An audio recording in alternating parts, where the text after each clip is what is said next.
Hello everybody, welcome back to my channel, The Medieval Reader. So today I thought I'd have a very casual discussion about applying to PhD programs, particularly in the humanities, as I'm studying French, and I did my undergraduate and my master's, and I just began my PhD program.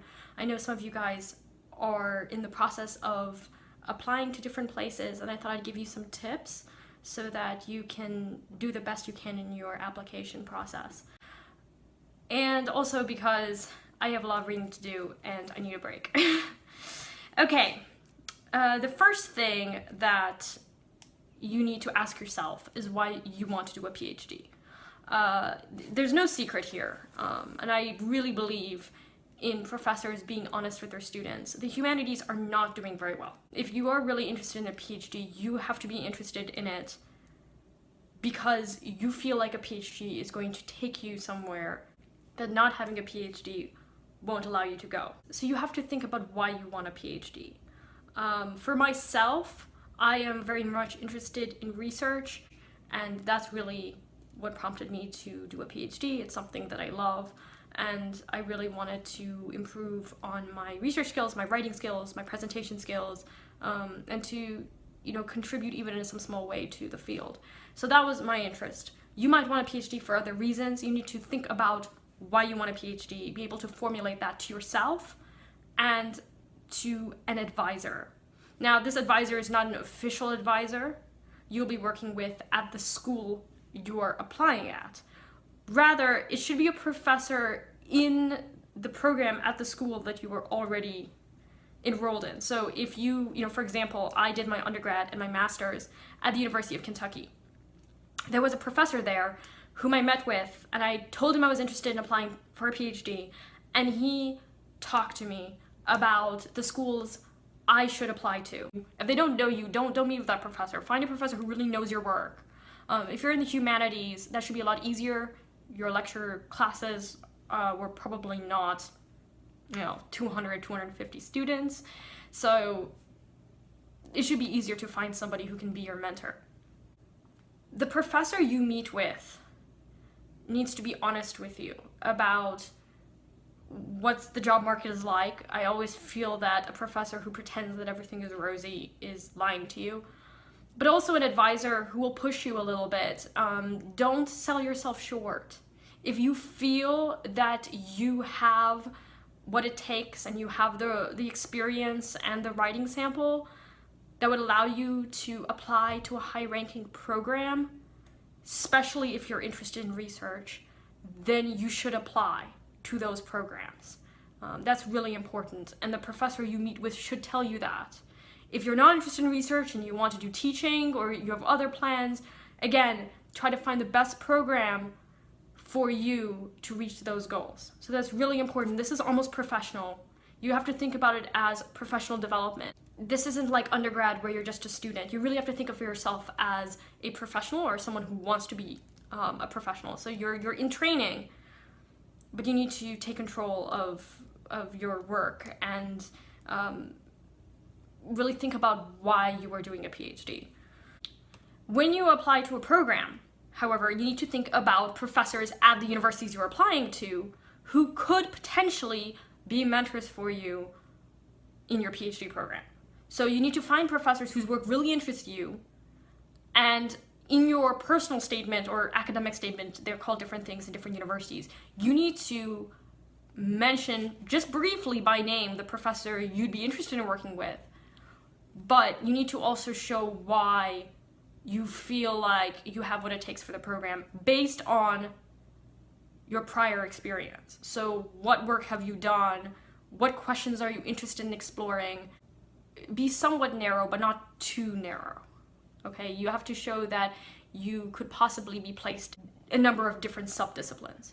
The most important, though, is your writing sample. And, certainly try to find a writing sample that you wrote for the class of the professor you're actually meeting with. So for myself, I met with that advisor I told you about, and I had written the paper that I was going to use for my writing sample in his class, so it was just really nice.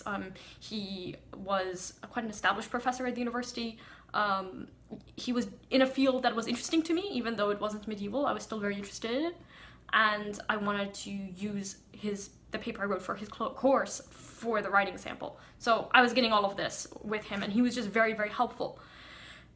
Now, I did really well on the paper in his class. However, when it came time to applying to different universities, I basically had to tear apart the paper and rewrite the entire thing, which took a long time.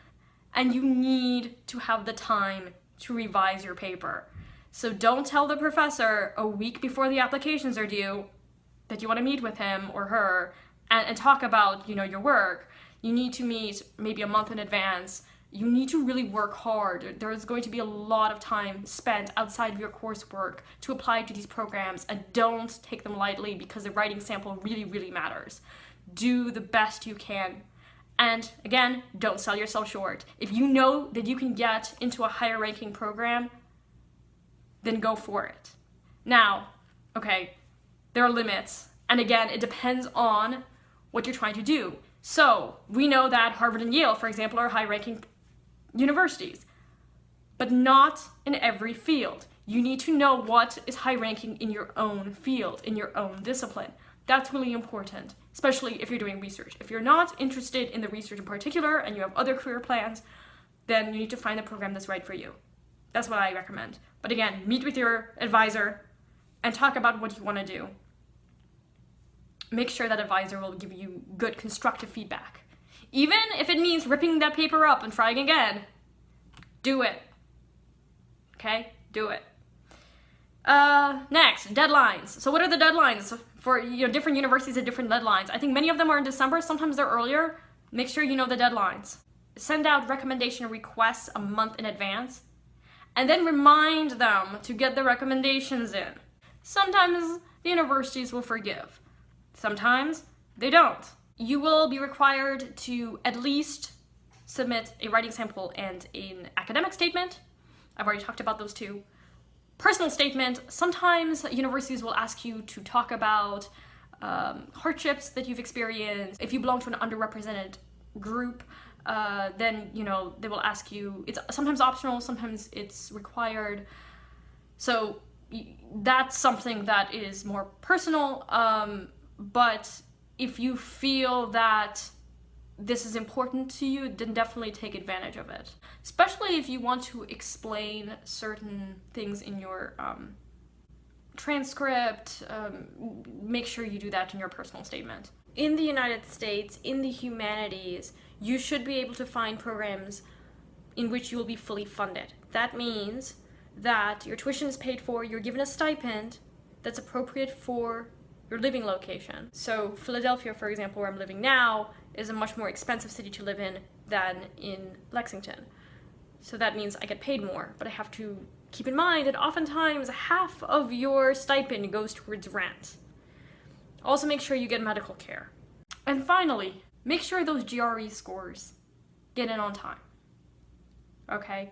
Make sure your GRE scores get in on time. It does take, I think, a few weeks. So again, when that month in advance, when you send out those recommendation requests, send your GRE scores as well. Your GRE scores are not hugely important as long as the verbal section is good. I mean, if you are in the humanities, your quantitative reasoning doesn't matter. Some universities don't even require GRE scores, but make sure that if they do, you send them in and that they receive them when the application is due. And make sure you submit your application on time, on the day it's due. But for me, the huge tip that I want to give you is that these applications really matter, and the writing components of the applications matter so much. So I hope those were helpful tips, and I'll talk to you later. Bye now.